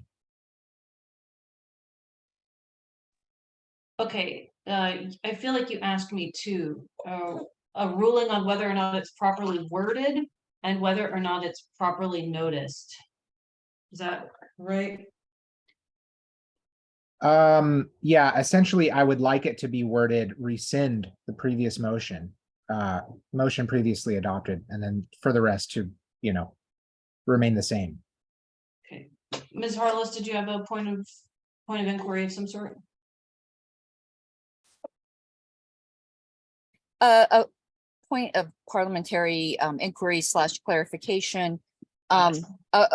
Like a ruling isn't really in order until there's actually an objection. Of course, you could give parliamentary advice on how you would rule if there's an objection. I just want to clarify where my objections were so that Mr. Duquesne's properly informed, because I might not have been very clear.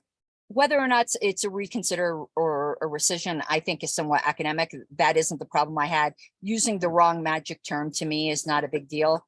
But I actually don't think it's either of those things, because unless he's looking to entirely revisit the $80,000, it's actually a motion to amend something previously adopted and drop the proviso. And again, I think that's academic. I wouldn't raise a point of order on whether he used reconsider, amend something previously adopted, whatever. I think everyone understood his motion, which is the point of notice. Did people understand?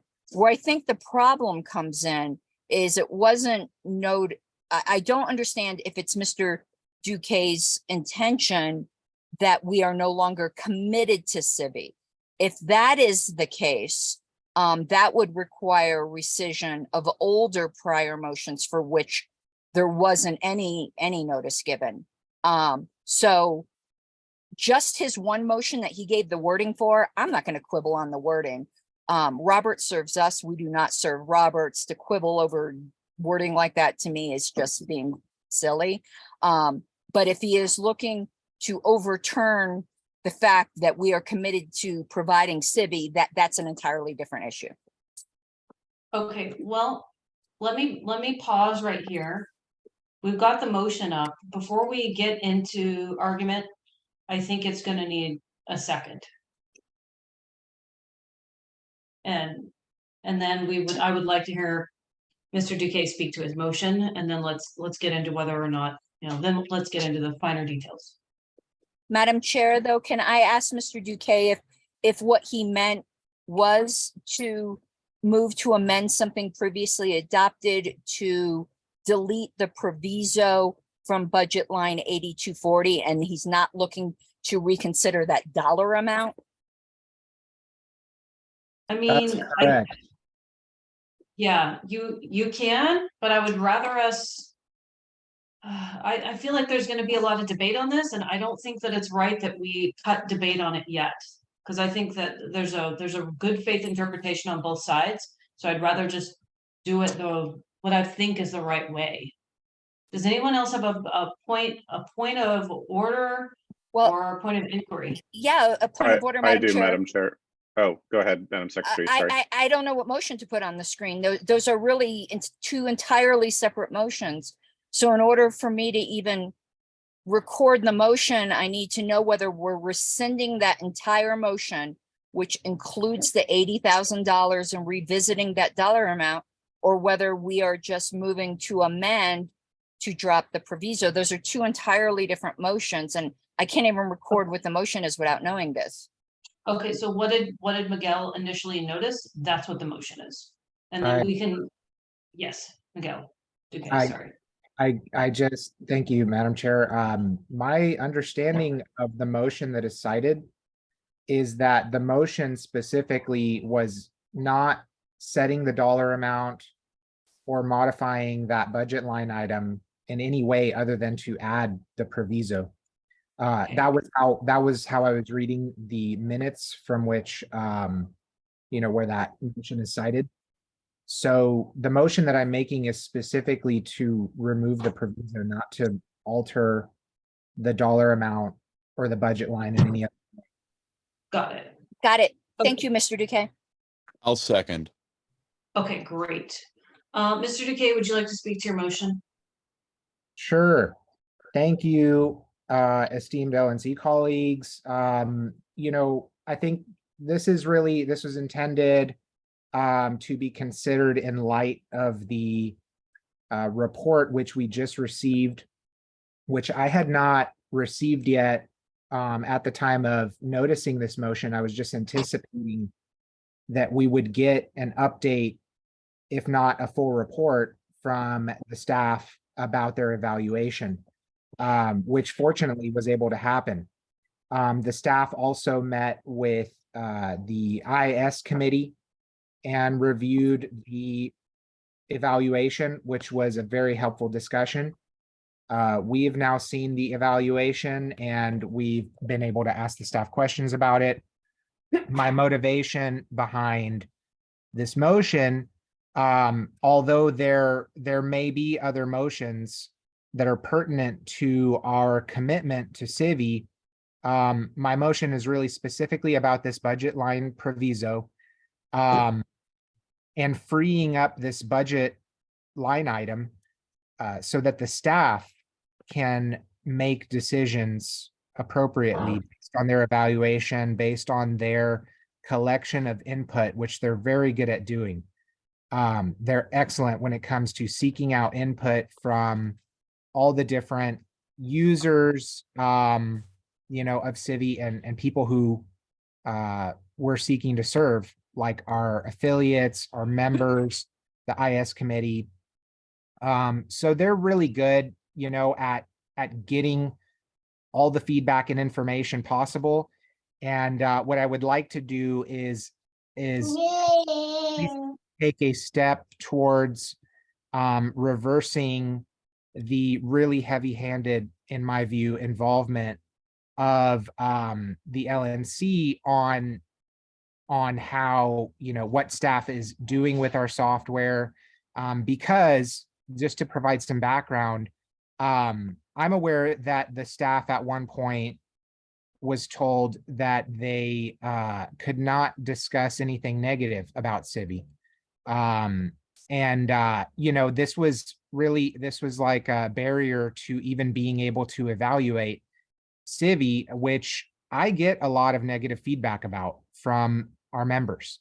And they really have been pleading that we do something about this, and not even necessarily to dump, or replace Civi outright, but just to provide solutions that work.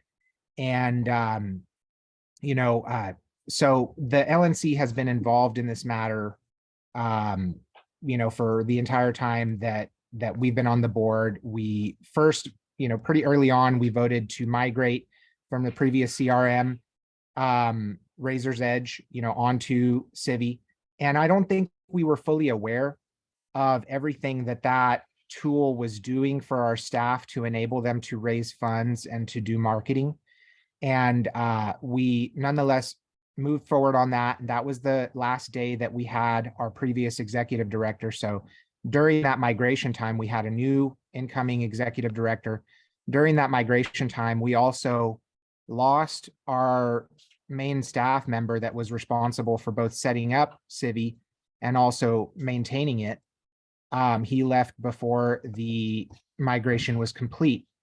And also during that time, we passed this proviso committing this particular budget line item to supporting Civi CRM. And I'm glad, sorry, do I have time? We've got 20. Yeah, we're almost 10. We're Yeah. almost at 10 more minutes left. 10 minutes, 13 seconds. And Well, 19 minutes left in the entire meeting. I'll with wrap another up. agenda. I'll wrap up my comments here. So I'm glad that from the evaluation, there's really good potential to reconfigure Civi, essentially, rebuild it in a way that is going to serve our members better. I support that. I really, first and foremost, I support our staff. They've earned my trust for sure when it comes to making these decisions and executing and serving us. And I would really love for this board to more or less display that trust for them, empower them to move forward, using this budget and any tools, any resources available to augment Civi. That was one thing that seemed like it's part of the plan, is essentially to add software tools that will help our staff with marketing and fundraising, which naturally has been a big focal point of our discussion. So I'd just like to support that. I think that these decisions are not being made very well democratically by this board, or I was also in opposition to a previous motion that was made to establish a new committee. Let's keep it on track though. So I'd really like for our staff to have the ability to move forward on acquiring whatever software tools they need to succeed. Thank you. Thank you, Mr. Duque. We're going to jump to Ms. Harlows, then me. I'm probably going to pass the gavel to, Mr. Watkins. I'm going to go ahead and pass the gavel to you now. I'm going to ask everybody to be really mindful of time and respectful so that we can all speak. Cool. And we're sitting at 8 minutes now. So go ahead, Ms. Harlow. Ms. McCardle, Chair McCardle, excuse me, I know you know that I intend to make a motion to postpone, but, out of deference that I have for your opinion, as long as I would still have time to make my motion, I would like you to go ahead of me. You got it, and you will. My intention with supporting this is not to tank Civi CRM. And I think that it is very important that we continue to support the affiliates that still have it. My intention with supporting it is to allow staff wiggle room to do some additional things that are going to help with them at the national level for the national party. And I think that there has not been nearly enough distinction drawn between what our staff at the national level needs and what our affiliates need. And they're two very different things. And that's one of the things that I was a little bit unclear about in the assessment, is how clearly defined and articulated that was. I just didn't get a chance to ask questions because we were just about out of time on that. And that's fine, but I want the national staff to be able to use things like MailChimp, Anodot, anything else that they need that sometimes does function as a CRM. And in the event that they cannot make the fixes that they need to in time, I want them to be able to have wiggle room to temporarily, or whatever they do to need, move on to a CRM that is functional or something more like Razor's Edge. I'm not pushing them to do that right now. I think they have a path forward that's really helpful. But what I also don't want to hear is people to come back after this meeting and scream bloody murder that they're using MailChimp or something else and that's a CRM and that they can't do it. We need to make money. We haven't been making money right now, and we need to do that. So I want us to balance the needs of the affiliates with the needs of the national party. And right now that's financial. And that's all. All righty, Ms. Harlows. Yes, I'm moving to postpone this item, and I will speak to that, but I need to give a time frame in here. I'm moving to postpone this item to our August meeting. If someone wanted to postpone it to another special meeting we set today, I'd be perfectly amenable to that. But since I don't have a date in mind, in order to make this a definite motion, I'm moving to postpone this agenda item to our August in-person meeting and dedicate about an hour of talking about it. Second. All right, there's a second. Is there any objection? Objection. All righty. I get to speak to my motion. Yes, go right ahead. Okay. I almost promoted myself. I'll type in 1 second here. Here's my reason. I think it's obvious that a lot of people have a lot of thoughts. Contrary to what some people might think mistakenly, I'm not entirely opposed to this motion. I am opposed to it as written. I think there's a middle ground that can be had where some of this money is freed up for staff to do some of these things that the chair said, and we can even maybe do some of that by email. But I am not going to be in favor of any motion that puts everything entirely in the decision-making in hands of staff. I think this needs a lot more discussion and a plan from staff saying we need this amount for this amount for this amount for this, or likewise, like it doesn't have to be MailChimp or a similar service, Antidote or a similar service. But as of right now, I just do not feel it's fiscally responsible for us just to let $80,000 go off. If they need money right away for a new mail service, we can do that by email, but that's why I wish to postpone it. I think it needs a lot more careful deliberation than we can give it here, and I'm not entirely opposed to the motion. Mr. Vice Chair, if I may, I would rescind my objection based on the comment from our treasurer in the chat. All righty, the objection is rescinded. Mr. Ford? I'm sorry. My question is more of a legacy question, just very briefly. I don't want to take up too much time on this. Mr. Duque, you had mentioned, as an aside, that staff members were actively discouraged from speaking negatively about CRM or any of the software products. I wasn't aware of that, and I was wondering if you could clarify and source that, because that's Point of order. Yeah. Point of order. We are on a motion to postpone. We are not on Mr. Duquesne's original motion or any of his Okay. debate points. Fair enough. I'll come back to that. All right, Mr. Nicola?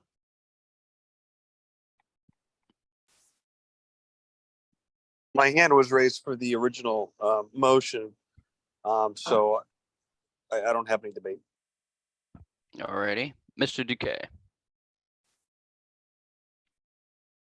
I am going to speak against postponing this item as we have had not necessarily whole meetings recently devoted specifically to Civi, at least public meetings. I know that we had a really great tutorial from staff about how Civi was and wasn't working for them that they provided for the LNC.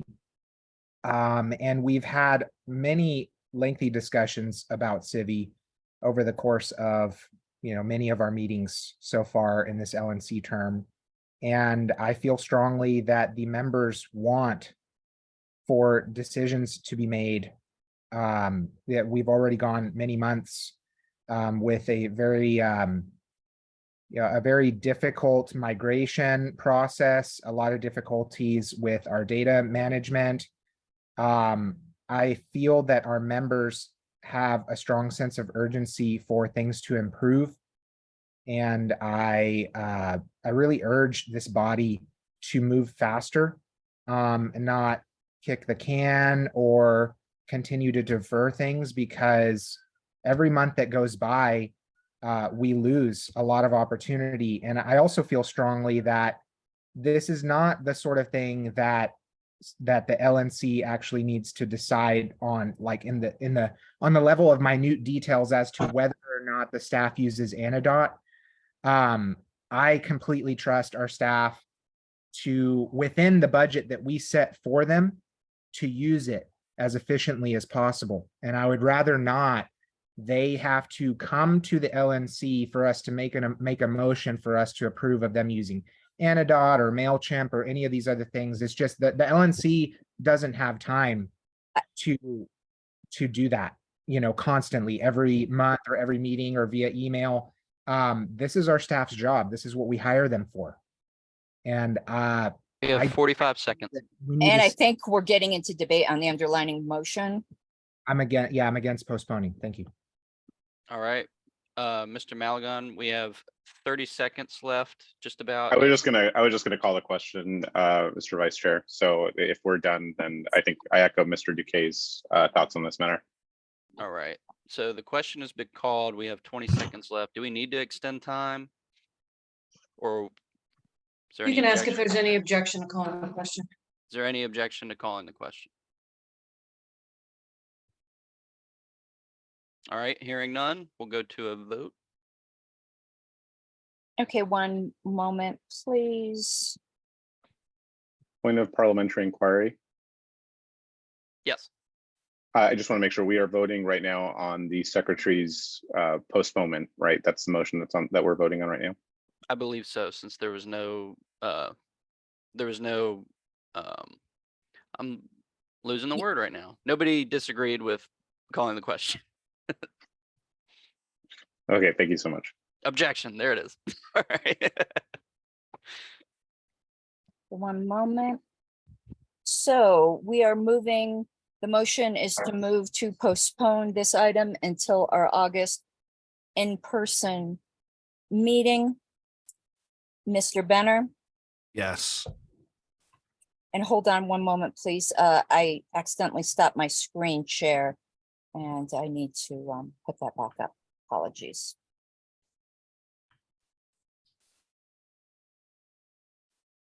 Mr. Blankenship, Yes. Mr. Bowen, Yes. Mr. Dessing, Yes. Mr. Duque, No. Mr. Ford,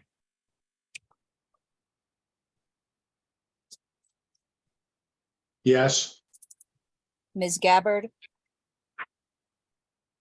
Yes. Mr. Hagopian. Yes. I will vote yes. Mr. Malagon. Nay. Hold on one sec. My screen did that again.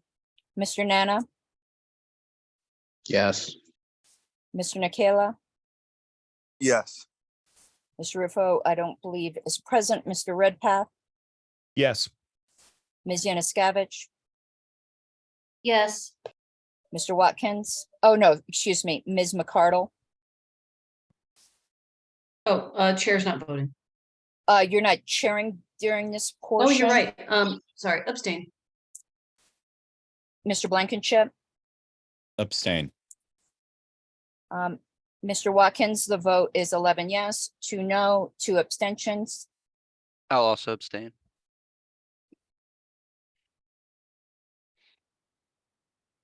Okay, it's 11-2-3. All righty. Motion passes. All right, there you go. Madam Chair, if you would indulge me, I'd be more than willing, if there are other LNC members who wish to sponsor on the LNC list and an additional e-meeting before August to do this quicker, I'd be willing to co-sponsor such a meeting. I think it would take 5 of us. I appreciate that. I'm gonna notice one later for this and some additional things. We've only got like 6 minutes left, so I want to jump really quickly to our next agenda item. Okay, thank you. I just wanted to make it clear that I only put in August to have a date. Yeah, for sure. Okay, all right, visit to LPHQ. Okay, financials and additional goal setting portions may be in executive session. So notice by me, I'm hoping we can get a motion to extend time on this when we run out, because we need it. Madam So yes. How much time do you need, Madam Chair? 20 minutes.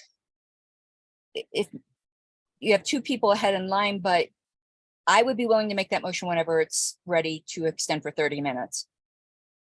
Thank you. I appreciate that. Point of personal privilege, Madam Chair. Yes, Mr. Bowen. I would second Ms. Harlow's motion. I think this is important enough. We need to add some time. Thank you. Okay, so we set some financial goals to meet, and there have been a couple of months that we've missed, and June I am not sure about. So I want to hear a little bit from staff on what they've done to meet those goals, and I want to hear from them, you know, in areas where we may have struggled, and then I'm going to share some additional plans and things that I am going to make sure that I personally oversee going forward. Some of this is going to need to be, actually, I think all of it is going to need to be discussed in detail in executive session, but at least I've given you guys an overview of what we're going to be talking about in detail. Or I mean, yeah, just an overview. Sorry, flipping back and forth between screens while I talk. Does anyone have a motion to make for me? Unless Yes. Mr. Maligan Madam wished to Chair. make the executive session motion, did Mr. But yeah, before that, actually, thank you, Madam Secretary. Before that, Madam Chair, if it would be appropriate, I would just want to ensure that the executive director joins us in executive session before that motion is made. Yes, thank you. I think that's a good idea. So I would move that Ms. Houston joins us in executive session for this agenda item. Okay, great. I'll second that. Thank you very much. Okay, any objections to going into executive session? I'm so sorry to do this. I'm going to object because I feel like there are portions of this that we can do outside of the executive session.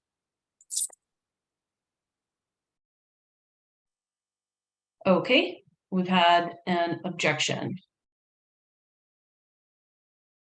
Any other objections? Okay, so we're going to need to go to a vote on whether or not we go into executive session. Okay, one moment, Madam Chair. Let me just copy that duplicate. And if you heard me sigh, it wasn't because of an objection. It's because I'm dealing with two dogs and in a hot camper. I'm not at all sighing at any LNC member. So I'm just going to do shorthand Nice here. cover. Nice cover, Madam Secretary. Man, this dog has such bad breath. I can't even tell you. I'm getting fumigated out of this place. Okay, so the motion is to go into executive session with Ms. Houston present. Mr. Benner, Pass. Mr. Blankenship, No. Mr. Bowen, Yes.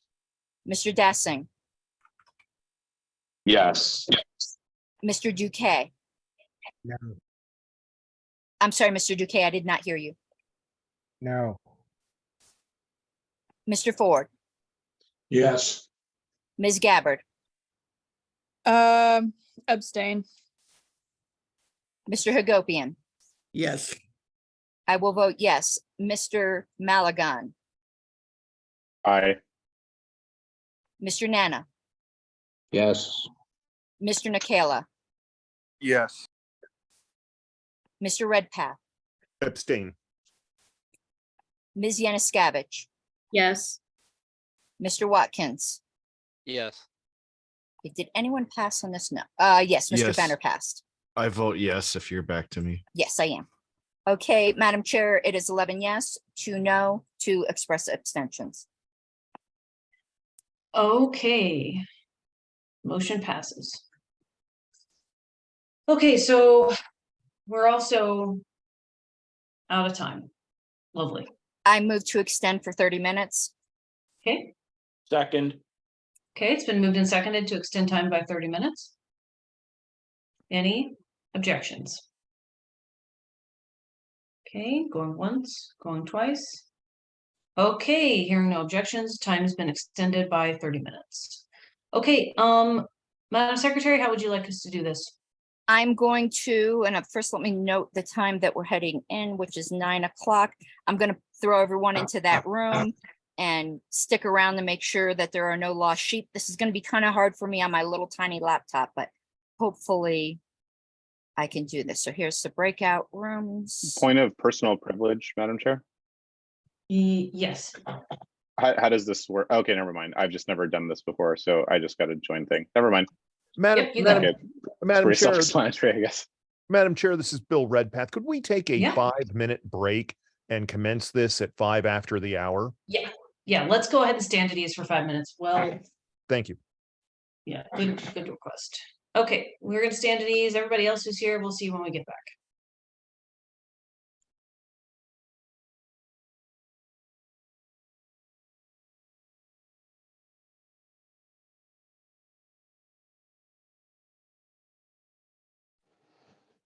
Miss Secretary, if you need to make me co-host while you go to executive session, I'm available. Yes, I will do that. I am just looking through the list to make sure there's no LNC members still in here, and there is not. 1 second here. I need to find you and make co-host. And I'm going to pause the recording so y'all's discussions will not be recorded if I can figure out how to do that. No, that was screen sharing. Hold on 1 second here. This is so tough with this little pause recording.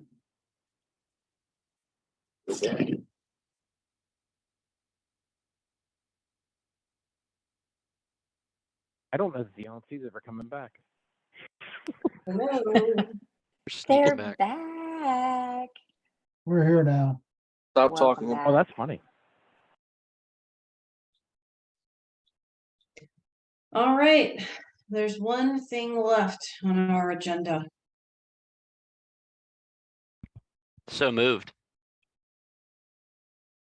Move to And adjourn. it is adjourned. Okay.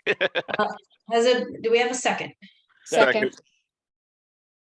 All right, it's been moved and seconded to adjourn. Any objections? I would like to not object. Just kidding. Just Okay, want to thank you. dramatic effects. Karate chop through the Zoom. All right, on that note, meeting is adjourned, but we have an executive committee meeting that's popping up right afterwards. So don't go anywhere unless you're not on the executive committee and you want to take off. In which case you are permitted to do Sorry, so. what is on the agenda for the executive committee meeting? Right there under public comment, it should say motion. Move to allocate $5,000 to the LPPA to support their efforts to get candidates elected via the Moulton maneuver. I need to add the GL code though. Does anybody know what it is off the top of their heads? So I'm pulling it up. Okay, well, we can work on that, but in the meantime, let's do roll call just to make sure we didn't lose anyone.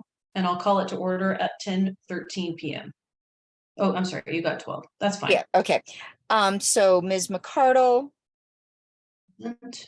Mr. Watkins, Here. Mr. Hagopian. Here. I am here, Mr. Bowen, I am here. Mr. Nikela. Did we lose? Miss? I'm here. I apologize. Okay, thank you. Ms. Yanuskavich. Here. Okay, that's the entire executive committee. I'm going to go through the LNC. Mr. Blankenship. I am here. And I know Mr. Rufo's not here, so I'm just going to bold him. Mr. Benner. Here. Mr. Dessing. Did we lose Mr. Dessing? Nope, I'm here. Okay, thank you. Mr. Duque, Here. Mr. Ford, Here. Ms. Gabbard. Ms. Here. Gab, oh, thank you. Mr. Maligan, Present, sorry. that's okay. Mr. Nana. I'm here. I don't think Mr. Clark came tonight. Is Mr. Cowan still here? Yes, ma'am. Thank you. Mr. Hall, I don't believe was here. Mr. Hirsch, I'm here. Mr. Hyman,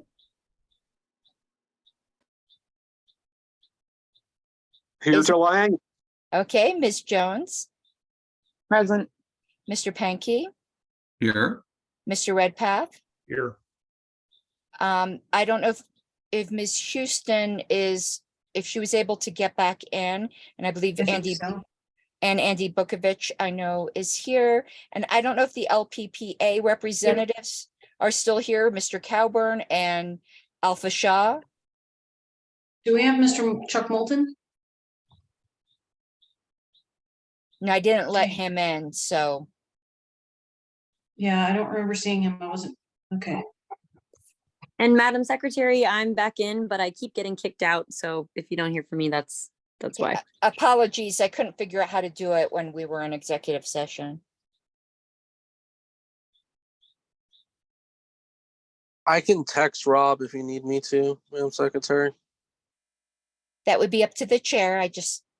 Who was that? Could you? Yes, that was TJ Coulson. Could you please? I don't have very good cell service here.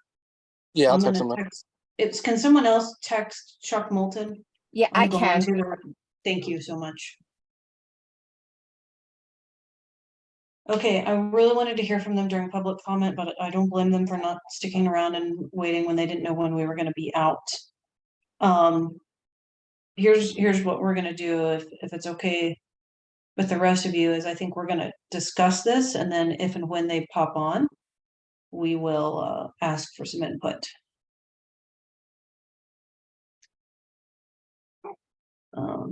Okay, so I need a GL code. Does anybody have a GL code handy? Is there a GL code in the house? Mr. Hagopian? You're muted. Yeah, sorry, I'm looking for it. Give me a minute. Okay, thanks. So let's talk about, let me just introduce the motion, right? I've moved to allocate $5,000 to the LPPA to support their efforts to get candidates elected via the multi-maneuver. I heard from our candidate support committee on it. I heard from Chuck Moulton on it. Typically they fund it themselves. Wes Benedict helps them out quite a bit. There's been a little bit of cash flow crunch this year. We have $5,000 in our budget for this. We are halfway through the year. Why are these chat bubbles popping up and blocking my motion? Sorry, it's really annoying. We are halfway through the year and we have not allocated any money towards it. I think it would be great if we actually put some of this money towards supporting candidates. It's an off year election wise. We don't have a lot of elections. I would love if we put $5,000 toward it. I would totally live with it if we put $2,000 towards it, but we do have the money. Madam Chair. Yes. Oh, no, I'm sorry. The secretary caught it. Ms. Houston put it in the chat, the GL code. Thank you. Thank you. Okay, so, on that note, I'm going to move to allocate $5,000 to the LPPA to support their efforts to get candidates elected via the multi-maneuver from GL code 7000-88. Second. Okay, it's been moved and seconded. Let's go down the list. Ms. Houston, if you don't mind, I'm going to jump to the LNC members first and then come back to you. Oh, yep. No, that's just a relic. I was telling for the GL code. Got it. Thank you, Mr. Hagopian. Yeah, I have one question and then a comment. Remind me what the urgency on this is, meaning when do they need the money? They need the money like preferably last week because of the timeline. I was hoping Chuck Moulton would be here because we spoke quite at length, but the timing on this is that they need to get the mailers out soon So then they can call all of the candidates and follow up and get people listed in time. And I think it takes a little bit of time to get all that done, but he and Rob both conveyed a lot of urgency. Yeah, and my comment is, as you guys probably know, I'm against funding state initiatives like this. So I think that given that they're asking for a little bit of money, this is something that they can fundraise on their own. And I don't know that it's fair to do something for Pennsylvania and not do something for 20 other states that have never asked. And so I'm against this motion, not just because of a financial situation, but because I think this is something that the states should fund. Thank you. Okay, thank you. Up next, we have Mr. Ford. Hi, I guess my first question is general in nature. Given that I would like to actually discuss campaign strategy, is this something that should be held in executive session? Well, if they got here to discuss the details of it, I might be inclined to do so. But because we don't have the technical granular details at this time, you know, I don't think we're there yet, but it's a point we'll take in. Then to just, I'll keep this very generic. First of all, in prior LNCs, I have a lot of exposure, a lot of contact with prior implementations of the multi-maneuver. I've got some real concerns about it.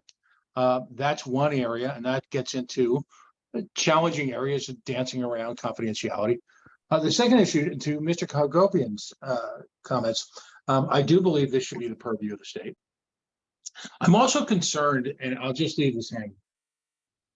When it comes to this type of money, it's my personal belief that, and God knows I don't want to create any more work for anybody, but shouldn't we have a process, and maybe this has to be next year, but should we have a process in place where there's a period of time where on a quarterly or semi-annual basis where affiliates all apply at the same time and we go through them, as opposed to this every few months somebody's got, you know, a need, and they're all legitimate, by the way. But to Mr. Hagopian's comment, you know, there's plenty of states that have never asked for anything, don't know when the time to ask for anything. And I just believe we have to bring some order to this process. So I've got real concerns about strategy issues here, and my actually a couple of years experience being close to the people who used to run it. Number two, when management changed, their feelings that they expressed about the Molten maneuver. And then, of course, like I said, the process in general shouldn't be broadened, shouldn't be more well-defined, so that other people have an opportunity to compete for money. Thank you. Thank you, Mr. Ford. Ms. Harlos? Okay, I always hate these kinds of comments that I need to make. I'm in agreement with Mr. Hagopian. This is the purview of the states. I've been Region 1 before, and I know, like, I've always wanted to, you know, get something for whatever states I happen to be in, but we really need to look at what the job of the LNC is, and it's for the things that are the bigger things, the things that require an economy of scale that we can actually assist with. We are looking at really massive ballot access issues. And just speaking from equity, even though Pennsylvania has a extraordinarily special place in my heart, we've already allocated monies towards lawsuits. Now, we thought they would help other states. We didn't happen to win them. That happens, but it's looking very top heavy towards us preferring Pennsylvania. And that creates kind of a bad look in some other states. But for these low amounts, I just don't think that's the role of the LNC. And I'd be saying the same thing if this was Colorado. The states, I understand fundraising is down, but it is for us too. And we can't have 50 states coming with similar asks, and they'd have every right to do so. So, yeah, I don't know. I hate being the bad guy, but that's kind of how I feel. That's okay. They won't get the money if they don't ask. Mr. Nikela? Thank you, Madam Chair. I rise in support of this motion, and I do respect my colleagues' feelings on this. The only exception that comes up in my mind with the Moulton maneuver in Pennsylvania is the fact that it's something that has been proven to work. It's something that's provided a lot of results and they're very good at it. So the fact that they're coming to us looking for funding and to do something that they routinely do and have provided results for, I think it makes this a bit of an exception. However, in the future, we definitely do want to look at maybe a process. But I will say this could be a good opportunity to fundraise off of, to say that we're supporting initiatives like this. And I think it could definitely be a nice gesture to affiliates and to what sort of actions we're willing to support, especially something on the scale of what Pennsylvania has done. It's just a successful mission, similar to what we've done with the other programs we've done in certain select states in the past, where we focused on certain areas. But this is just putting it in the state's hands. So in this particular case, I do support this thing. Thank you, Mr. Maligan. I guess we'll do the bad guy sandwich here. Thank you, Madam Chair. To echo the Secretary's sentiments here. I agree with Mr. Hagopian and the Secretary here. I do think that this should fall to the states, but to address Mr. Hagopian's concern, California would be willing to take $5,000 or some other amount of money, I'm sure, in support of our efforts too. So if that makes everyone feel better, we could probably do that. So just let me know. Fine. LOL. Okay. Thank you, Mr. Maligan. Ms. Gavich? Yes, I just like clarification. How much money have we raised so far this year for candidate support? Is it 3,434? That I don't know off the top of my head. Do we have, Mr. Hagopian's checking. Okay, well, Mr. Hagopian checks. Is it okay if we jump to the next person and then he interjects? Yes. All right, Mr. Ford? I'm going to challenge the Holy Grail here, whether or not this was truly successful. And what I mean by that was that certainly a lot of libertarians got put into positions of appointed, semi-appointed, semi-elected positions. The problem is that, and in fact, immediately following the last recent implementation of the Moulton maneuver, where a lot of people got put into positions, there was a clear question from the folks who ultimately run the party now, or extensions of people who run the party now, as to whether those a lot of positions are relevant. And that's what I think we have to do a little bit of deep dive if we're going to allocate money. And it's one thing to get positions, but if in fact those positions rarely meet or are not relevant to day-to-day operations of the state, then is it a wise investment of money? And that's not coming from me. That's actually coming from people who were elected in the wake of a successful Moulton maneuver. So there's a deep dive here that has to take place. And that's before we even get to the question of, as Ms. Harlow's put it so well, whether or not is the role of the LNC to provide. Now, if certainly if Pennsylvania raised their money, they're free to do as they say, as they want. But there was a reason why people stopped doing the Moulton maneuver, and it wasn't because of money. And that reason ultimately tore up the LP of Pennsylvania. I was there when it happened. So I would just suggest that what is the purpose? What's the why?